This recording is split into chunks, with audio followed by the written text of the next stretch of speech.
อ่อนลองควงห้องลงถึงภาคสองใสก็หันปีกวนเล่า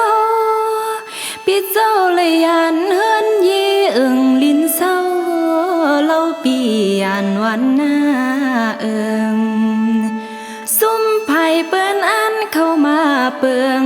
หิมน้ำลินวันเมืองอาไต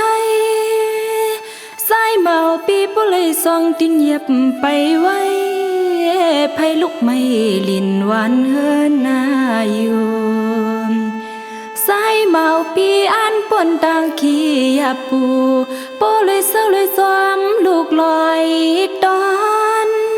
เสียมอันย้ำกินอีกย้ำนอนใจก็หันปีเลยล้ำมาลานางฮือวันเมืองซึ่งใต้เลยกัดเจออยู่สาใสก็หันปีฮือพาวังแปดปวงอาตามมังป้องพลลวงหาลวงย้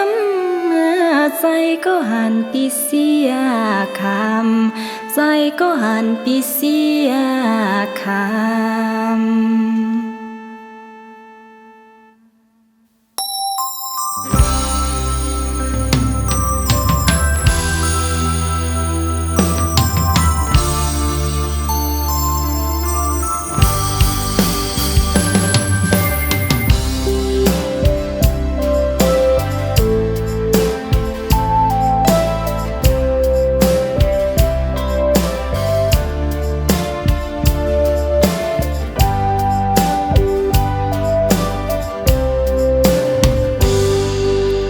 ส่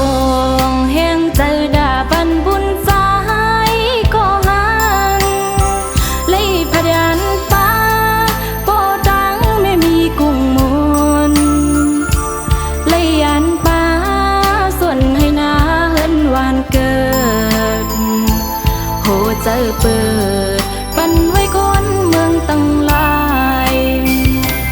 หักแป้งเนอใส่เลือดคือเจ้าเก่าเสีย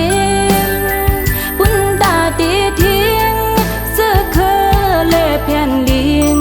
ซื้อเปิ้นมาปีกินไตมีเงินอือเลยเศร้าอยู่มีกูสั่งนวลลีหลายปีเอาน้อปั่นตะไตเฮาในน้องอยู่ยังนำใจใจก็หันโมหักเมืองมันเลินเฮอเปิงโปผ้าไม่เมืองอุ่นใจอยู่ไหลก็นอจึงเข้าใจโปเปอองน้องสั่งเอาความห้องเป็นเอ็นเจอดาปี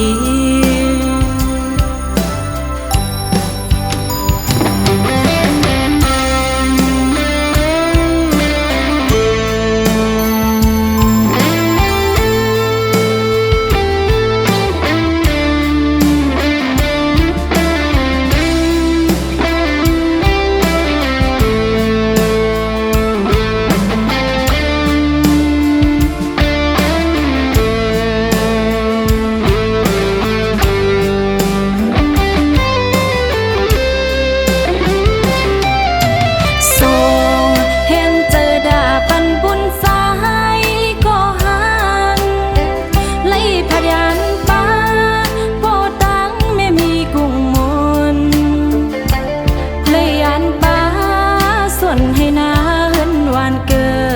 ดโหใจเปิดปันไว้คนเมืองตั้งหลายหักแป้งเนอใส่เลือดคือเจ้าเก่าเสียพุ่นตาดีทิ้งซื้อเคอเล่แผ่นดินซื้อเปิ้นมาพี่กินไตมีเฮินหือเลยเศร้าอยู่มีกูหือสั่งนอนลีหลายปีเอาน้อปั่นจัดไตเฮาในน้องอยู่ยังนำใจใส่ก็หันมอหักเมืองเหมือนเดินเฮอเปิงโปผ้าไม่เมืองอุ่นใจอยู่เลยก็น้อจึงหาใจโปเปีย